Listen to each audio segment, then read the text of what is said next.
जय हिंद, वंदे मातरम। साथियों, स्वागत है डेली स्टडी में। सबसे पहले आपको बताना चाहूंगा, आज है तारीख 8 मार्च 2022 और आज के दिन पूरे दुनिया में मनाया गया है अंतर्राष्ट्रीय महिला दिवस। यानी कि आज के दिन 8 मार्च को पूरे दुनिया में अंतर्राष्ट्रीय महिला दिवस मनाया जाता है। तो सबसे पहले आप सभी को अंतर्राष्ट्रीय महिला दिवस की डेली स्टडी परिवार की तरफ से बहुत बहुत शुभकामनाएं। और एक बात बताना चाहूंगा, महिला एक होती है लेकिन महिला का रूप अनेक होती है। तो देखिए आपसे महिला क्या क्या कह रही है, जरा गौर कीजिएगा। सबसे पहले आपको ध्यान रखना है, महिला जो होती है ये कहती है वी आर क्यूट डॉटर्स, मतलब हम प्यारी बेटियां हैं। वी आर स्वीट सिस्टर्स, यानी कि हम प्यारी बहनें हैं। वी आर लवली लवर्स, यानी कि हम प्यारे प्रेमी हैं। वी आर डार्लिंग वाइफ्स, यानी कि हम प्यारी पत्नियां हैं। वी आर एडोरेबल मदर्स, यानी कि हम प्यारी माँ हैं। We are source of strength, यानी कि हम शक्ति के स्रोत हैं। वी आर इनक्रेडिबल, यानी कि हम अविश्वसनीय हैं। वी आर वीमेन, यानी कि हम औरतें हैं। धन्य है नारी। तो सबसे पहले आपको बताना चाहूंगा एक बार फिर से, अंतर्राष्ट्रीय महिला दिवस की आप सभी को बहुत बहुत शुभकामनाएं। लेकिन एक बात मैं बोलना चाहूंगा, बात कड़वी है लेकिन सत्य है। दहेज मांगने वाला भिखारी से कम नहीं होता है। देश के पढ़े लिखे युवा और मूर्खों, नारी की सम्मान करो। Happy women's day. धन्य है नारी। तो दोस्तों, आपको बताना यही चाहूंगा कि आप लोग ये दहेज वगैरह के चक्कर में कभी भी औरतों का अपमान ना करें और आप भिखारी ना बने। ठीक, तो चलिए चलते हैं आज की टॉपिक पर। आज की वीडियो में हम आपको बिहार फायरमैन के लिए टॉप 25 क्वेश्चंस कराऊंगा जो कि आपके एग्जाम से रिलेटेड होगा। तो चलिए शुरू करते हैं। पहला प्रश्न आपके स्क्रीन पर है, मयूरभंज छऊ किस राज्य का लोक नृत्य है? मयूरभंज छऊ जो है ये किस राज्य का लोक नृत्य है? तो ये आंसर आपका ऑप्शन ए के साथ चला जाएगा। तो ऑप्शन ए को यहाँ पे लॉक कर लीजिए। और यहाँ पे कुछ क्वेश्चंस यहाँ से बनते हैं, जैसे कि नृत्य का उत्पत्ति स्थान। ठीक ना? तो देखिए छऊ जो है, छऊ बेसिकली 3 राज्य में मनाया जाता है। एक होता है झारखंड, दूसरा उड़ीसा और तीसरा पश्चिम बंगाल। ठीक ना? तो देखिए तीनों जगह 3 नाम से जाना जाता है। झारखंड में सरायकेला छऊ कहा जाता है, उड़ीसा में मयूरभंज छऊ कहलाया जाता है और पश्चिम बंगाल में पुरुलिया छऊ कहलाया जाता है। तो यह आपको ध्यान रखना है, ये 3 राज्य एक साथ आपको ऑप्शन में नहीं दिया जाएगा। तो आप ध्यान कर लीजिएगा, छऊ अगर आपसे पूछा जाए कि छऊ किस राज्य का लोक नृत्य है, तो ये 3 राज्य में से कोई एक मिलेगा और उसको आप आंसर कर लीजिएगा। ज्यादा पूछेगा तो ये आपका छोटा छोटा शहर करके, सरायकेला छऊ किस राज्य से संबंधित है? झारखंड से। मयूरभंज छऊ किस राज्य से संबंधित है? उड़ीसा से। पुरुलिया छऊ किस राज्य से संबंधित है? पश्चिम बंगाल से। वैसे आपको पता होगा कई बार पूछा गया है, गरबा लोक नृत्य किस राज्य से संबंधित है? गुजरात से। डांडिया रास लोक नृत्य किस राज्य से संबंधित है? गुजरात से। तरंग मेल किस राज्य से संबंधित है लोक नृत्य? गोवा से। और घूमर के बारे में कई बार पूछा गया है, घूमर या गणगौर ये लोक नृत्य किस राज्य से संबंधित है? राजस्थान से। अगला प्रश्न, क्वेश्चन नंबर 2, गारो खासी पर्वत श्रृंखला किस भारतीय राज्य में स्थित है? कौन सी बात हो रही है? गारो खासी पर्वत श्रृंखला की। तो यह है आपका मेघालय में। तो ऑप्शन नंबर बी यहां पे सही जवाब कर लीजिए। और आपको बता दें कि आपसे डायरेक्ट प्रश्न पूछा जाता है, पूर्व का स्कॉटलैंड किसे कहा जाता है? तो ध्यान रखिएगा, मेघालय को ही कहा जाता है पूर्व का स्कॉटलैंड। क्वेश्चन नंबर 3 देखिए, भगत सिंह के साथ सेंट्रल लेजिस्लेटिव असेंबली में बम किसने फेंका था? देखिए यहाँ पे भगत सिंह तो फेंकवे किया था सेंट्रल लेजिस्लेटिव में असेंबली में बम, उनके साथ कौन था? तो उनका क्या नाम है ये आपको बताना होगा। तो उनका नाम था Batukeshwar Dutt. Option number D यहाँ पे सही जवाब है। तो देखिए असेंबली बम केस में भगत सिंह के साथ बटुकेश्वर दत्त मुख्य आरोपी थे और ये सभी हिंदुस्तान सोशलिस्ट रिपब्लिकन एसोसिएशन के सदस्य थे। और इन्होंने सेंट्रल लेजिस्लेटिव असेंबली में बम कब फेंका था? 1929 में। कौन कौन फेंका था? भगत सिंह और बटुकेश्वर दत्त। अगला देखिए क्वेश्चन नंबर 4, कांग्रेस का 1929 का अधिवेशन जिसमें पूर्ण स्वराज का प्रस्ताव पारित किया गया था, इसकी अध्यक्षता किसने की थी? देखिए इससे प्रश्न कई बार पूछा जाएगा घुमा घुमा के। जैसे कि आपसे पूछ लेगा कि पूर्ण स्वराज का प्रस्ताव कौन सा कांग्रेस का अधिवेशन में हुआ था, किस वर्ष? 1929 में। और इसकी अध्यक्षता किसने की थी? जवाहरलाल नेहरू जी, जो कि भारत के प्रथम प्रधानमंत्री बने थे। तो देखिए कांग्रेस ने लाहौर अधिवेशन में दिसंबर 1929 में पूर्ण स्वराज प्रस्ताव पारित किया था और जवाहरलाल नेहरू दिसंबर 1929 के लाहौर अधिवेशन के अध्यक्ष थे और लॉर्ड इरविन भारत के वायसराय थे जब कांग्रेस ने पूर्ण स्वराज के लिए प्रस्ताव पारित किया था और लॉर्ड इरविन जो है 1926 से 1931 तक भारत के वायसराय रहे थे। क्वेश्चन नंबर नेक्स्ट देखिए, किसने आत्मसम्मान आंदोलन का नेतृत्व किया था? क्वेश्चन में दम है। देखिएगा पिछले वीडियो में हम आपको आसान वाला क्वेश्चन कराए थे, तो आज थोड़ा सा आपको लगेगा कि टफ है क्योंकि आज इंटरनेशनल वीमेन डे है। हम भारतीय नारी के सम्मान में आज थोड़ा टफ वाला क्वेश्चन दिए हैं, तो आप लोग घबराइएगा मत, उसका एक्सप्लेन जबरदस्त होगा। तो आत्मसम्मान आंदोलन का नेतृत्व किया था इरोड वेंकटप्पा रामासामी। क्या नाम है? इरोड वेंकटप्पा रामासामी। तो देखिए आत्मसम्मान आंदोलन को दरवीर आंदोलन भी कहा जाता है और पेरियार के नाम से भी जाना जाता है। कि कौन जाने जाते हैं पेरियार के नाम से? ये इरोड वेंकटप्पा रामासामी। और इस आंदोलन का उद्देश्य क्या था? समाज में ब्राह्मणवादी वर्चस्व को समाप्त करना। कौन सा आंदोलन का था ब्राह्मण वर्चस्व को समाप्त करना समाज में? तो यह होगा आपका आत्मसम्मान आंदोलन। तो ध्यान रखिएगा, इसका नेतृत्व किया था Erode Venkatappa Ramasamy. Question number next देखिए, भारतीय संविधान की प्रस्तावना को किसने भारतीय संविधान की राजनीतिक कुंडली के रूप में वर्णित किया है? क्वेश्चन में दम है। भारतीय संविधान की प्रस्तावना को भारतीय संविधान की राजनीतिक कुंडली के रूप में वर्णित किसने किया है? तो यह हो जाएगा आपका Kanhaiya Lal Maneklal Munshi. Option number B. देखिए यहाँ पे कई प्रश्न इस तरह से भी पूछा गया है कई बार, समाजवादी, धर्मनिरपेक्ष और अखंडता शब्द को संविधान के किस संशोधन के तहत प्रस्तावना में जोड़ा गया है? तो ध्यान रखिएगा 42वां संविधान संशोधन में। 42वां संविधान संशोधन कब हुआ था? 1976। अगला देखिए क्वेश्चन नंबर 7, भीतरकनिका वन्यजीव अभ्यारण्य किस राज्य में है? Where is situated Bhitarkanika wildlife sanctuary? तो ये हो जाएगा भीतरकनिका वन्यजीव अभ्यारण्य जो है उड़ीसा में है। Option number A. ये प्रश्न आपके लिए क्यों इंपॉर्टेंट है? क्योंकि उड़ीसा एक जमाने में बिहार का ही पार्ट हुआ करता था, तो इसलिए आपको ध्यान रखना है भीतरकनिका वन्यजीव अभ्यारण्य उड़ीसा में है। और भीतरकनिका वन्यजीव अभ्यारण्य में गहीर माथा समुद्री वन्यजीव अभ्यारण्य भी शामिल है, ठीक ना। इनके अलावा और कुछ प्रश्न आपसे पूछे जा सकते हैं जो कि कई बार पूछा जा चुका है।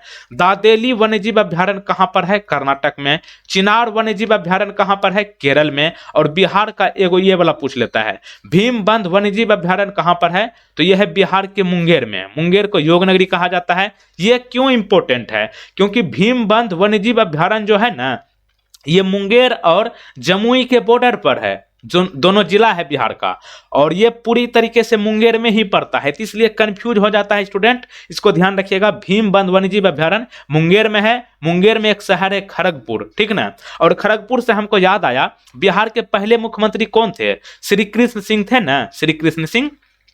श्री कृष्ण सिंह जो है ना, पहली बार जो मुख्यमंत्री बने थे तो ये खड़गपुर विधानसभा से ही जीते थे। इसलिए क्या किया गया है, मुंगेर में जो नयका एगो ब्रिज बना है, गंगा ब्रिज, इसी वजह से जो है ना गंगा ब्रिज का नाम रख दिया है श्री कृष्ण सिंह सेतु, ठीक ना। तो इसको आप ध्यान जरूर रखिएगा। क्वेश्चन नंबर 8 देखिए, भारत का सबसे ऊंचा जलप्रपात कौन सा है? भारत का सबसे ऊंचा जलप्रपात की बात यहां पर हो रही है, तो यह हो जाएगा आपका कूचिकल जलप्रपात। क्या होगा? कूचिकल जलप्रपात। कूचिकल जलप्रपात किस राज्य में है? कर्नाटक में है, जो कि भारत का सबसे ऊंचा जलप्रपात है। कूचिकल जलप्रपात की ऊंचाई कितना है? 455 मीटर है। और इसका दूसरा नाम क्या है? कूचिकल अब्बे। क्या नाम है? कूचिकल अब्बे। और कूचिकल जलप्रपात जो है किस नदी पर बनाया गया है? वरही नदी पर बनाया गया है। भारत का दूसरा जलप्रपात ऊंचाई के मामले में कौन है? तो यह होगा आपका जोग या फिर गरसोप्पा। तो ध्यान रखिएगा, पहले स्थान पर कूचिकल जलप्रपात है और दूसरे स्थान पर जोग या गरसोप्पा है। लेकिन अगर आपसे यही पूछेगा ना कि दुनिया का सबसे बड़ा जलप्रपात कौन है, तब आपका होगा वेनेजुएला। वेनेजुएला में स्थित एक एंजल जलप्रपात है, यही है दुनिया का सबसे ऊंचा जलप्रपात। और दुनिया का सबसे बड़ा जलप्रपात जो कि एंजल जलप्रपात है, इसकी ऊंचाई कितना है? 979 मीटर है, ठीक ना, हाइट। नेक्स्ट देखिए, सेशेल्स द्वीप कहां पर स्थित है? देखिए सेशेल्स द्वीप जो है आपका कहां पर स्थित है, तो इस प्रश्न का सही जवाब आपका किसके साथ जाएगा, ऑप्शन नंबर ए के साथ जाएगा, हिंद महासागर के साथ। तो देखिए सेशेल्स द्वीप जो है हिंद महासागर में स्थित है और विश्व का सबसे बड़ा महासागर कौन है, प्रशांत महासागर है। 10 नंबर देखिए, कागज का आविष्कार कहां पर हुआ था, यह प्रश्न तो कई बार पूछा गया है। आपको बता दें ये प्रश्न जो है 25 या फिर 26 दिसंबर को जो बिहार दरोगा का एग्जाम हुआ था उसमें पूछा गया था ये। तो ये हुआ है आपका चीन में। कागज का आविष्कार कहां हुआ है, चीन में। और कागज जो है कौन से पौधे से तैयार किया जाता है, पेपरस नामक। देखिए एक पौधा जो है पेपरस नाम का एक पौधा है और इसी से कागज को तैयार किया जाता है, इसीलिए पेपरस के नाम पर ही कागज को पेपर कहा जाता है, ठीक ना। और कागज जो है सवाई घास, बांस, मुलायम घास आदि से बनाया जाता है और बांस भी घास कुल के पौधे हैं। हम लोग जो बांस देखते हैं, बांसुरी या फिर छठ पूजा के लिए जो सूप वगैरह बनता है, ये बांस जो है ना घास के ही अंतर्गत आता है, यानी कि घास ही है, ऊंचा वाला घास। और कागज का सबसे अधिक उत्पादन किस देश में होता है, कनाडा में होता है। अगला देखिए, मानवाधिकार के क्षेत्र में संयुक्त राष्ट्र पुरस्कार जीतने वाले एकमात्र भारतीय कौन है। मानवाधिकार के क्षेत्र में संयुक्त राष्ट्र पुरस्कार जीतने वाले एकमात्र भारतीय के बारे में पूछा गया है। तो यहां पे आंसर आपका किसके साथ जाएगा, ऑप्शन नंबर सी के साथ, बाबा आमटे के साथ जाएगा। तो देखिए बाबा आमटे को, जो कि मानवाधिकार के क्षेत्र में संयुक्त राष्ट्र पुरस्कार जीतने वाले एकमात्र भारतीय बने हैं, इनको कब रेमन मैगसेसे पुरस्कार से सम्मानित किया गया था, 1985 में। 12 नंबर देखिए, अहमद शाह अब्दाली ने मराठों को किस युद्ध में हराया था। तो देखिए ये प्रश्न जो है एकदम पूरा मुगल पर बेस्ड है, ठीक ना। मुगल साम्राज्य अगर आप पढ़े होंगे तो इसको आप आसानी से कर दीजिएगा, नहीं तो फंस जाइएगा। तो अहमद शाह अब्दाली जो है मराठों को पानीपत की तीसरी लड़ाई में हराया था। तो देखिए यहाँ पे सबसे पहले प्रश्न पूछेगा कि पानीपत की पहली लड़ाई कब हुई थी, 21 अप्रैल 1526 को। और किसके बीच हुआ था, बाबर बनाम लोदी, और जीत हुआ था बाबर का। दूसरा पानीपत की लड़ाई कब हुआ था, 5 नवंबर 1556 को। किसके किसके बीच, हेमू बनाम अकबर, जीता कौन था, अकबर। पानीपत की तीसरी लड़ाई कब हुई थी, 14 जनवरी 1761 को, ठीक। किसके किसके बीच, अब्दुल बनाम मराठा, जीत किसका हुआ था, अब्दाली का। और एक बात बताना चाहूंगा, ये पानीपत क्या है, पानीपत ये मत समझिएगा कि पानी है, वाटर।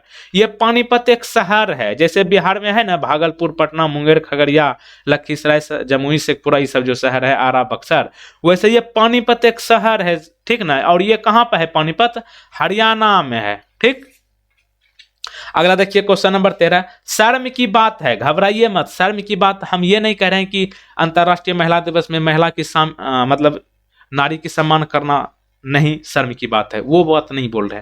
शर्म की बात जो है ना, शर्म की बात है, ये एक किताब का नाम है, इसके लेखक का नाम बताइए। वैसे हम आपको बता दें कि दहेज वहेज लेने से कुछ होने वाला नहीं है, अपने दम पे आइए, ठीक ना।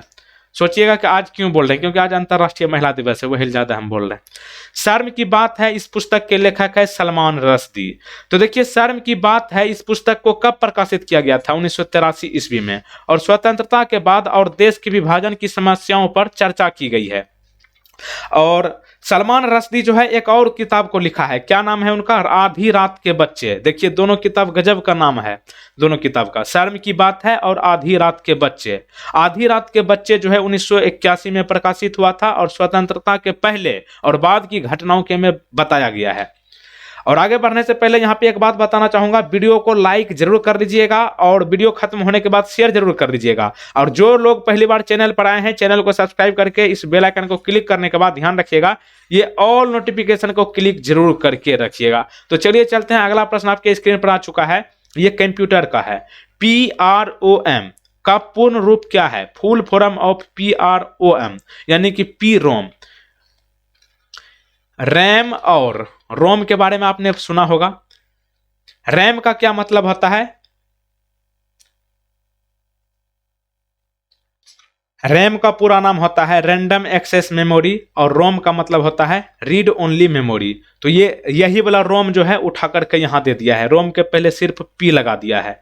तो क्या हो जाएगा, प्रोग्रामेबल रीड ओनली मेमोरी। और एक पूछा जाता है डबल ई दे करके, पी और रोम, ईईपी रोम का पूरा नाम, इलेक्ट्रिकली इरेजेबल प्रोग्रामेबल रोम, रोम मतलब रीड ओनली मेमोरी। और एक पूछा जाता है ईपी रोम यानी कि इरेजेबल प्रोग्रामेबल रोम यानी कि रीड ओनली मेमोरी। और रैम का ध्यान रखिएगा, रैंडम एक्सेस मेमोरी होता है। ये प्रश्न पूछा जाता है बेसिक वाला कंप्यूटर से। अगला देखिए, कौन सी नदी तिब्बत से निकलती है और अरुणाचल प्रदेश के माध्यम से भारत में प्रवेश करती है? देखिए यहाँ पे कौन है, तिब्बत से निकलती है वो नदी और अरुणाचल प्रदेश के रास्ते आपका कहां पर आती है? भारत में। तो उस नदी का नाम है ब्रह्मपुत्र नदी। ऑप्शन नंबर ए यहाँ पे बिल्कुल सही जवाब है। तो देखिए ब्रह्मपुत्र नदी तिब्बत के कौन सी ग्लेशियर से निकलती है? एंगसी ग्लेशियर, इसको आप ध्यान रखिएगा। और तिब्बत में ब्रह्मपुत्र नदी को कौन सी नदी के नाम से जाना जाता है? तसांगपो, ठीक ना। और अरुणाचल प्रदेश में ब्रह्मपुत्र नदी को कौन सी नदी कहा जाता है? दिहांग। और असम में कौन सी नाम से जाना जाता है? ये ब्रह्मपुत्र। 16 नंबर देखिए, भारत में सार्वजनिक क्षेत्र के उपक्रमों के जनक के रूप में किसे जाना जाता है? सार्वजनिक क्षेत्र के उपक्रमों के जनक किसे कहा जाता है भारत में?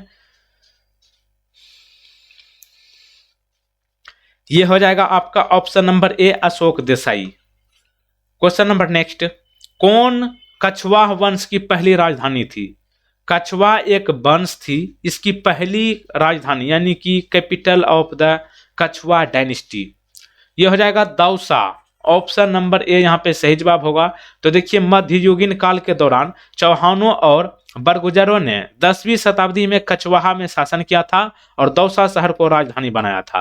18 नंबर प्रश्न, इनमें से किस यात्री ने मोहम्मद बिन तुगलक के शासनकाल के दौरान भारत का दौरा किया था? किसके समय? मोहम्मद बिन तुगलक के शासन के दौरान भारत का दौरा इनमें से कौन किया था? इसका नाम तो आप कई बार सुने होंगे, क्या है? इब्न बतूता, इब्न बतूता, तोता ऊरा इब्न बतूता, ठीक ना। तो वही है वह इब्न बतूता जो है ये कहाँ के विद्वान और यात्री थे? मोरक्को के थे। और किसके समय में इंडिया आए थे?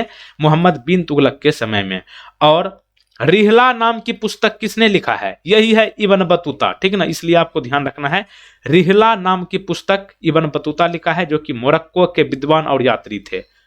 अगला देखिए, किस मुगल सम्राट ने अवध को मुगल साम्राज्य का हिस्सा बनाया? किस मुगल सम्राट ने अवध को मुगल साम्राज्य का हिस्सा बनाया था? तो इस प्रश्न का आंसर जो है आपका किसके साथ जाएगा? ऑप्शन नंबर हुमायूं के साथ। बी नंबर यहाँ पे सही जवाब होगा। तो देखिए आधुनिक समय में अवध प्रमुख रूप से क्या है? उत्तर प्रदेश को अभी कहा जाता है, ठीक ना। और हुमायूं जो है किसका बेटा था? बाबर का बेटा था। और बाबर ने ही 1526 में भारत में मुगल साम्राज्य की स्थापना की थी, ठीक। और हुमायूं का मकबरा कहां पर है? दिल्ली में है। अकबर हुमायूं का पुत्र है, ध्यान रखिएगा। हुमायूं का पुत्र कौन है? अकबर। या फिर ऐसे पूछेगा कि अकबर का पिता का क्या नाम है? हुमायूं। और हुमायूं लगभग 50 वर्षों तक शासन किया था, अकबर किया था, ठीक ना। भारत छोड़ो आंदोलन किस अखिल भारतीय कांग्रेस के सत्र में शुरू किया गया था? भारत छोड़ो आंदोलन जो है किस अखिल भारतीय कांग्रेस के समय में शुरू हुआ था? तो यहां पे आंसर आपका मुंबई के साथ जाएगा, ऑप्शन सी। तो देखिए 8 अगस्त 1942 को भारत आंदोलन शुरू किया गया था। अगला देखिए, रामपा विद्रोह, एक रामपा विद्रोह हुआ है। ये रामपा विद्रोह जनजातीय आंदोलन का नेतृत्व किसने किया था?